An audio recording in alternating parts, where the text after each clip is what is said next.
The way we find fulfillment is by doing good for others. So how do the Marines do it? How do you get people to do good for others? We all know this. Intellectually, we know that it's good to do good for others, but why don't we do it then? Why don't we do it? And what the Marines learned is something that I completely did not expect. They can't just yell at these guys to help each other. That's not what happens. There's a few things that they have to do first.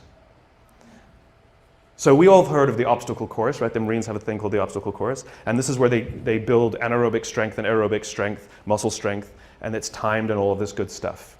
They have another course called the confidence course, and it's never timed. And most of the obstacles on this course cannot be completed by yourself. They must be completed in teams. You have no choice. That's just how it's designed. And what they say is the first 2 weeks of boot camp, everybody's there to outdo each other and prove that they're strong. Just kind of like when we start in a job, we want to show how great we are, we'll work a little harder, we'll do good work, look how good my design is, right? It's all about us and how good we are, right?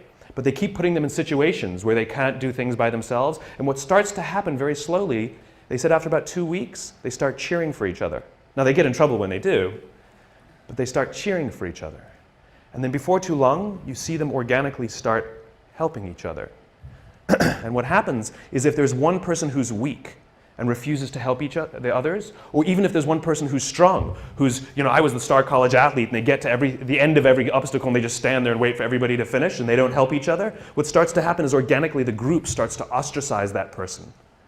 Organically, they get ostracized until they learn that the only way that they will get through this thing, the only way they will survive boot camp, is if they ask for help because they have no option. The problem is, no one will help them until they're willing to help another. It's the deal we have to make. It's called vulnerability and risk. We have to take the risk to make ourselves vulnerable. Yes, you might do something for someone else and they may not do something back for you. That's the risk you run. That's the risk you run. It's not about giving everything to them and sort of huge, big, overwhelming risk. It's about little things and little things. It's like going on a date, right? It's like if I went on a date with somebody, and I came home and I said, after one date, I said, I'm marrying her. And people are like, what are you, nuts? I'd be like, I'm in love. They're like, but this is crazy. I'm like, I know, I'm in love, She feels the same way. We both know it's nuts, right? Now you know that you're going to be like, go on a couple more dates, right? We know instinctively that the strong bond that needs to be created first takes more than a week, right? We know that, right?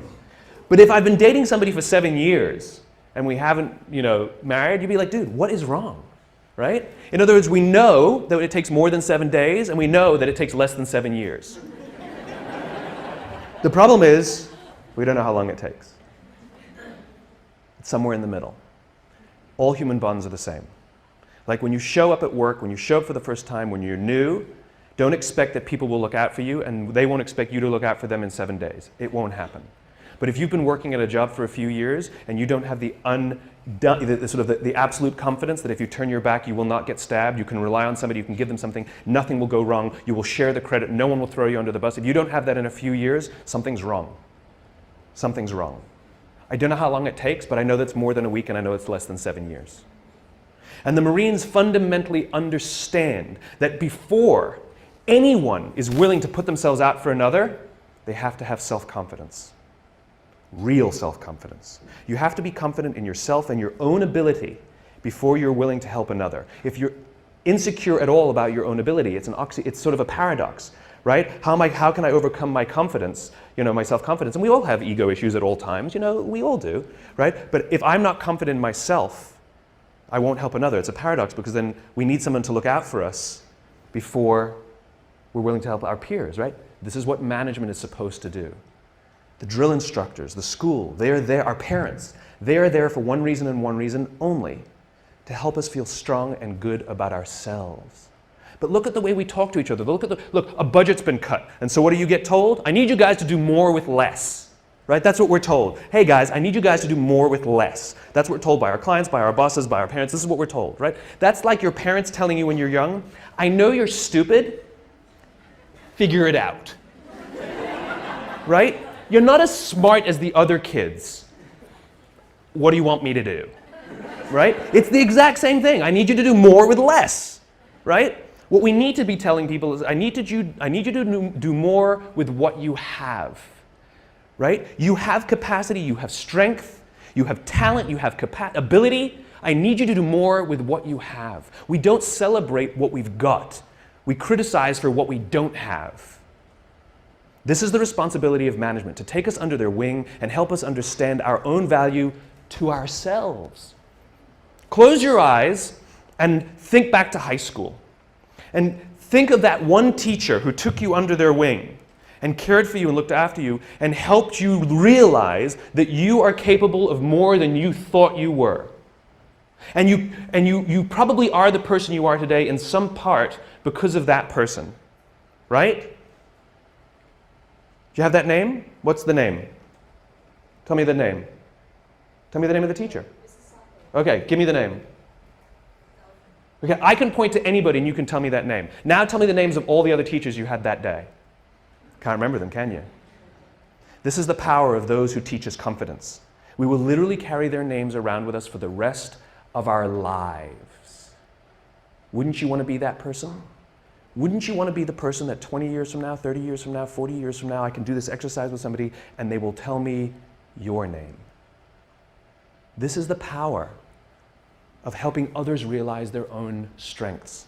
This is what management and leadership is supposed to be doing. They're supposed to be caring for us and helping us realize our own value. And by the way, if you have anybody who reports to you or works for you, your responsibility is not to make them meet the deadline. Your responsibility is not to make sure that they do as you say. Your responsibility is to make sure that they understand their own strengths, their own value, and that they are way, way more talented than they think they are. And the only way they will learn that is if you put them in situations in which they can fail. And you hold them and you support them and you give them talent and you give them skills and you give them education and you watch their backs, and if they fall over you encourage them to get back up, and if they fall over you encourage them to get back up, and if they fall over you encourage them to get back up until they figure it out themselves. It's called confidence. It's your responsibility to help others find it, and it's others' responsibility to help you find yours. And the amazing thing is, as soon as you start feeling confident in your own ability, you naturally help each other. That's what happens. It's called trust. In the military, they give medals to people who are willing to sacrifice themselves so that others may gain. In business, we are willing to give bonuses to people who will sacrifice others so that we may gain. We have it backwards. And then we complain about how we don't love our jobs, and we complain about how the work is suffering, and we complain about how budgets are being cut, and we complain, and the first thing we do is blame each other and become more selfish and worry about my pay and my benefits and my this. And this is what happens. When we are unfulfilled, we look at the metrics and we say they're not good enough. When we are fulfilled, we don't care about the metrics. This is why when you have a job you love and you get a call that says, I'll offer you tons more money and great benefits, you're like, I'm not interested, I'm not interested, I'm not interested. I'm very happy here. But we'll give you more. That's not the reason I'm here. I'm here because I love it. I'm here because I care for the people I work with, and I'm here because the people I work with care for me. This is the world I imagine. This is the world I imagine. And here's the great thing.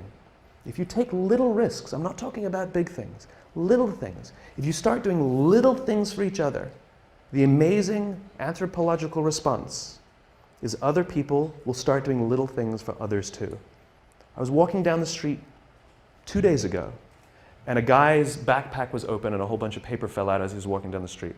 And I happened to be behind him, and so my friend and I just we were in mid-conversation, and in mid-conversation, we never even stopped talking. We just bent down, sort of helped him gather his papers, hand them back to him, sort of pointed out that his book bag was, his backpack was unzipped, and he said thanks, and we walked on. It was like no big deal, right? We get to the end of the street, and we stand we're waiting to cross the street. We're still talking, we haven't stopped talking. And the guy in front of us turns to us and says, I saw you help that guy. That was really cool. But here's what's great about that. The guy will go do something for someone else simply because he saw us bend down and pick up paper for someone else. He will actually go do something for someone else because of it. Right? He won't give to charity because he sees me put $1 in a cup. But he will actually help someone because he saw someone also help someone. Little things. Hold a door open for someone. Say thank you to the person who holds the door open for you. Smile to the barista. Little things. Put your foot in the subway when the door is closing so someone who's running will make it. Hit the open at the elevator. Don't go,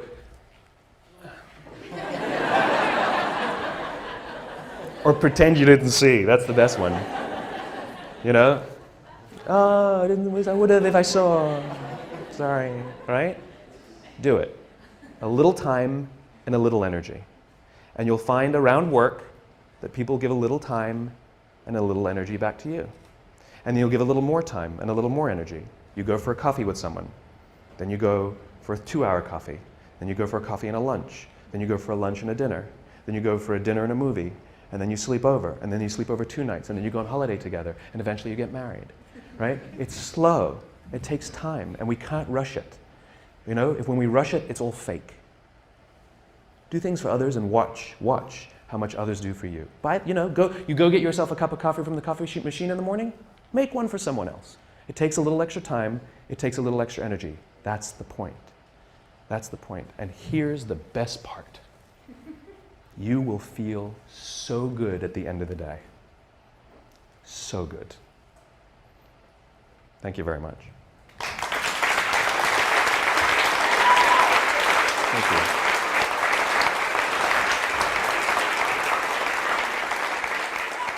Thank you.